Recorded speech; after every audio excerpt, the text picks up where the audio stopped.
مرکزی وزارت صحت کے تازہ اعداد کے مطابق ملک میں پچھلے 24 گھنٹوں کے دوران کورونا کے 2,35,000 سے زیادہ معاملے درج۔ اس دوران 871 افراد کی چلی گئی جان، جبکہ اسی دوران ملک کے 3,35,000 سے زیادہ مریضوں نے کی شفایابی حاصل۔ یومیہ پازیٹیوٹی کی شرح کچھ کم ہو کر 13.39% تک پہنچ گئی۔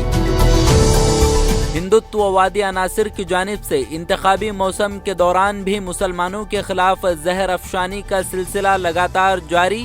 ہریدوار اور رائے پور کی طرح اب یو پی کے الہ آباد میں کیا گیا دھرم سنسد کا انعقاد۔ یہاں بھی مقررین نے مسلمانوں، مہاتما گاندھی اور جواہر لال نہرو کے خلاف کی نفرت انگیز بیان بازی، نرسنگھانند اور جتیندر نارائن تیاگی کی رہائی کے علاوہ حکومت سے کئی دیگر تجاویز کی پیش۔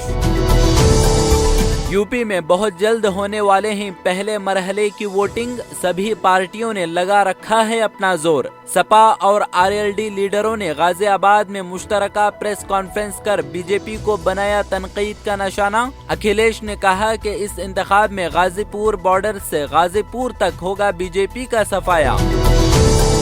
اتر پردیش اور بہار کے مختلف مقامات پر ملک میں پہلی بار نوکری کے لیے کیا جا رہا ہے اتنے بڑے پیمانے پر احتجاج کی بنیادی وجہ یہ کہ ان ریاستوں میں ملک کے کل بے روزگاروں کا 1/4 حصہ ہے موجود۔ ریگولر لیبر فورس سروے کے مطابق اتر پردیش اور بہار میں ملک کے بے روزگاروں کا 23.5% حصہ موجود۔ ساتھ ہی 15 سے 29 سال کی عمر کے بے روزگاری میں ان ریاستوں کا حصہ 22.9%۔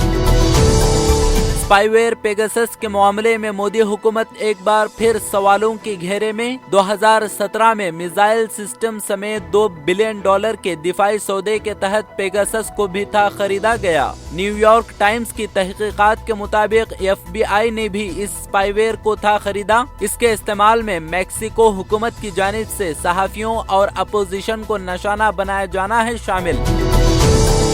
پیگسس جاسوسی معاملے پر آئی نئی رپورٹ کے حوالے سے مودی حکومت پر جمہوریت کو ہائی جیک کرنے کا الزام عائد۔ کانگریس لیڈر نے کہا کہ مودی حکومت کا یہ کام ملک سے غداری کی علامت۔ سرجیوالا نے کہا کہ مودی حکومت اپنے ہی ملک کے لوگوں کے خلاف کر رہی ہے جاسوسی اور عوام کی کمائی کے پیسے کو جاسوسی کرنے کے لیے کیا جا رہا ہے استعمال۔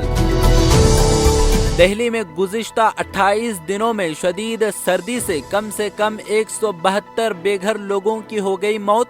غیر سرکاری ادارے سینٹر فار ہولسٹک ڈیولپمنٹ کے ذریعے تیار کی گئی رپورٹ میں کیا گیا انکشاف۔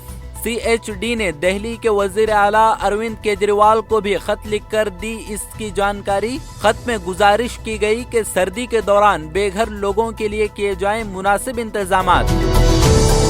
مدھیہ پردیش کے ایک گاؤں میں دلت نوجوان کو دبنگوں کی دھمکی کے بعد پولیس کے سائے میں نکالنی پڑی بارات۔ پولیس کے مطابق دبنگوں نے دلت دولہے کو گھوڑے پر چڑھ کر بارات نہیں نکالنے کی دی تھی دھمکی۔ پولیس والے بارات کو سیکیورٹی دے کر گاؤں سے باہر لے گئے۔ دولہا بھی ہاتھ میں آئین کی کاپی لیے بیٹھا تھا گھوڑی پر۔ اتر پردیش میں انتخابات کے چلتے تمام سیاسی پارٹیاں اور امیدوار بھرپور طریقے سے مہم جوئی میں مصروف۔